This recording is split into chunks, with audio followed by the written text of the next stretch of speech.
দ্বীপজুড়ে সামরিক উত্তেজনার মাঝে একের পর এক প্রতিরক্ষা মহড়া চালাচ্ছে তাইওয়ান। স্থানীয় সময় মঙ্গলবার দ্বিতীয় দিনের মতো সামরিক মহড়ার আয়োজন করে দ্বীপটি। এবার পরীক্ষা চালায় নিজেদের তৈরি ল্যান্ড সোর্ড 2 ক্ষেপণাস্ত্র ব্যবস্থার, যা 360 ডিগ্রি নজরদারি ও হামলার সক্ষমতা রাখে। তাইওয়ানের রাষ্ট্রায়ত্ত অস্ত্র উৎপাদনকারী প্রতিষ্ঠান চুংশান ইনস্টিটিউটের তৈরি এই ক্ষেপণাস্ত্র ব্যবস্থা 15 কিলোমিটার পর্যন্ত শত্রু শনাক্ত করতে সক্ষম।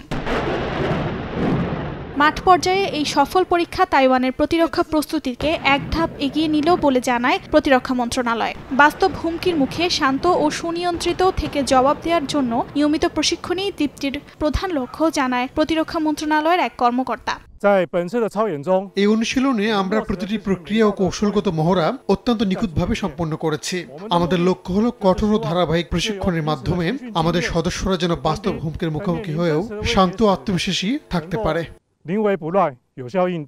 এর আগে সোমবার মহড়ার প্রথম দিনে মার্কিন নির্মিত হিমার্স রকেটের পরীক্ষামূলক মহড়া চালানো হয়। হিমার্স অন্তর্ভুক্তির মাধ্যমে তাইওয়ানের সামরিক সক্ষমতা উল্লেখযোগ্যভাবে বাড়বে, যা বাইরের যে কোনো হুমকি মোকাবেলায় গুরুত্বপূর্ণ ভূমিকা রাখবে, জানায় দ্বীপটির প্রতিরক্ষা মন্ত্রণালয়।